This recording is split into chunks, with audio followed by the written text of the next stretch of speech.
Good morning. My name is Zofia Wodniecka and I work at the Jagiellonian University in Kraków, Poland. In this video, I will explain how the mind of a multilingual differs from a monolingual mind. We'll focus specifically on the differences related to how a native language is being processed by a monolingual and a bilingual individual. Let's start by imagining how a mind of a monolingual person looks like.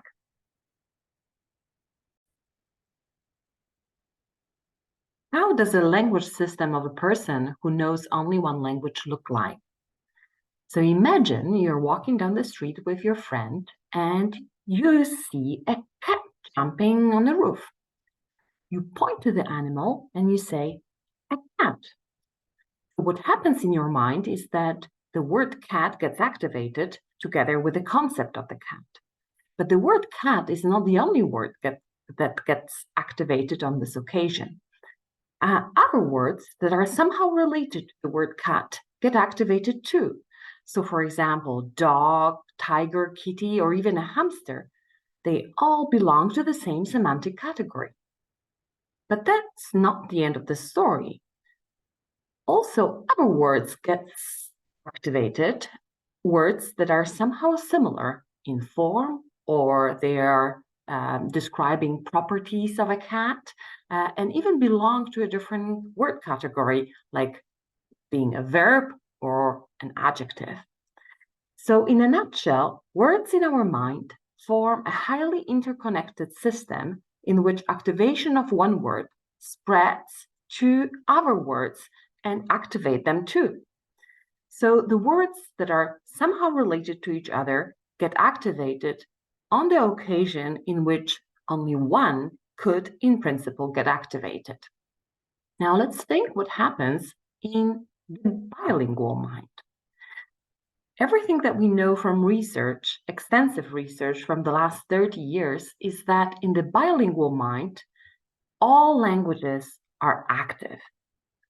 What does it mean in practice? Well, if you are bilingual and you see a cat, not only all the words cat in one language and the related words get activated, but also words from another language that you know. So a translation equivalent to the word cat in another language, in this case Polish, will get activated too. And not only the translation equivalent in Polish will get activated, but also many other words that are somehow connected to the translation equivalent and to the target word.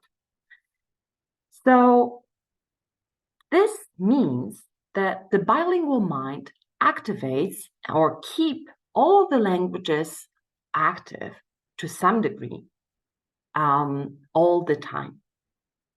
Now, this in turn means that there's some level of competition. We can say that there is no magic switch that would keep two languages separate from each other. Instead, there is a high level of interconnectivity and interaction between the two languages. Using a different metaphor, we could say that there is no strict firewall between the two languages. And in consequence, the cognitive system is open to cross-language influences. Now, this, as I said, in turn means that there is some level of competition and some interference which needs to be resolved, and this resolution of interference takes time and resources. So what are the consequences of this cross-language activation and competition? How does the permeability of the language system affect how bilinguals use their language? Let's take a couple of examples from research. Studies report that bilinguals are slower than monolinguals when retrieving words from memory.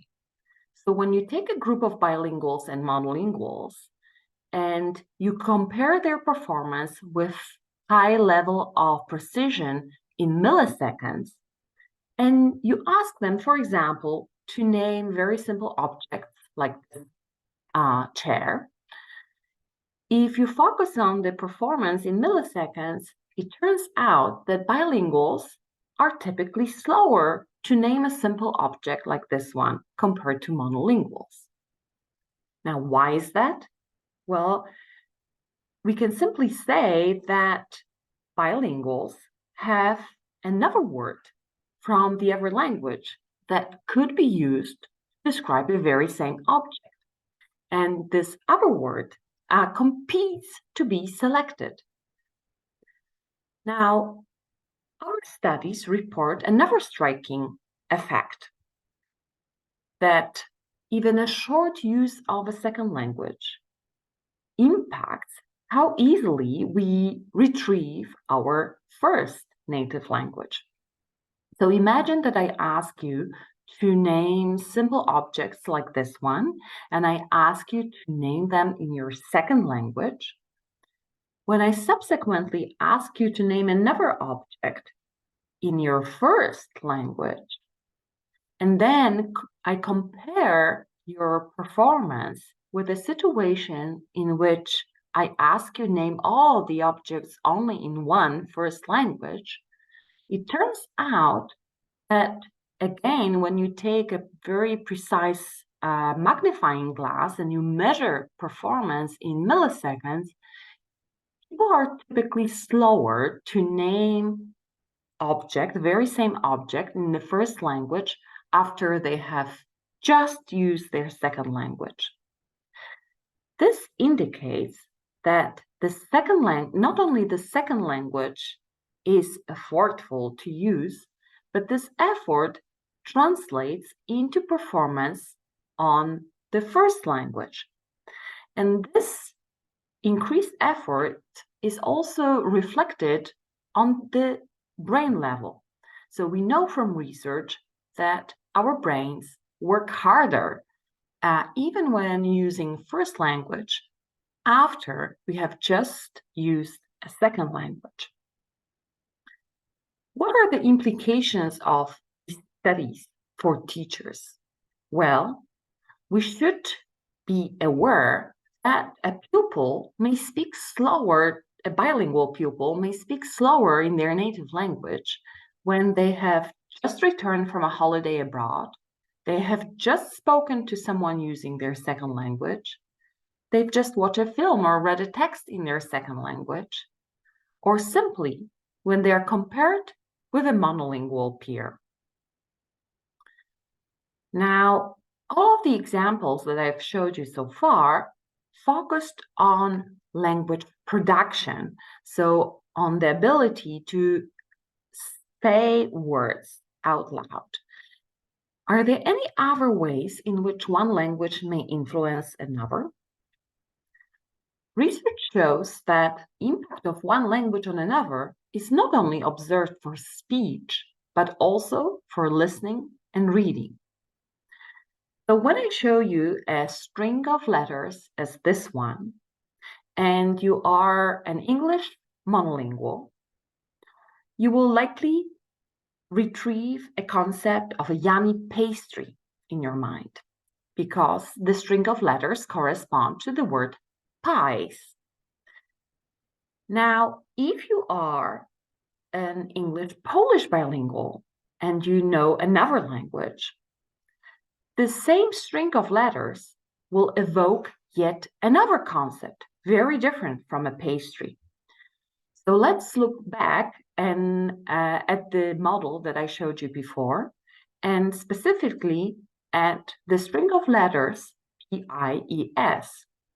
So in the bilingual mind, specifically in the English-Polish bilingual mind, the string of letters correspond on one hand to the yummy pastry and the Polish equivalent to this one, but it also corresponds to the concept of a dog and also to the word dog, because the string of letters P-I-E-S correspond to the word and concept of a dog. This means that in the bilingual mind, when reading a simple sequence of letters, some words may actually, again, create interference, at least initially, because they afford a different meaning in each language. All of the examples that I've showed you so far related to single words.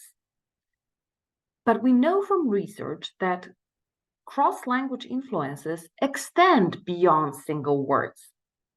And studies report that can also occur on other levels of language. For example, on sentence structure. So bilinguals may interpret sentences in different ways than monolinguals. Bilinguals may adopt and transfer interpretations across languages, and they may simply interpret the very same sentences in a different way than a monolingual would. Now, all of the examples that I've showed you demonstrate some interference, some competition in the bilingual mind. Does this mean that cross-language influences are negative? What about the positives? Now, we know from other studies that language competition provides, in fact, exercise for the mind and for the brain. Bilinguals have different associations than monolinguals, which is not always bad. They have richer language network and many more connections between different words that they know, also words from different languages. Now, this may make them more creative individuals because the way they think makes different and relies on different associations in their mind. Now, this in turn may translate to different worldviews than those of monolinguals.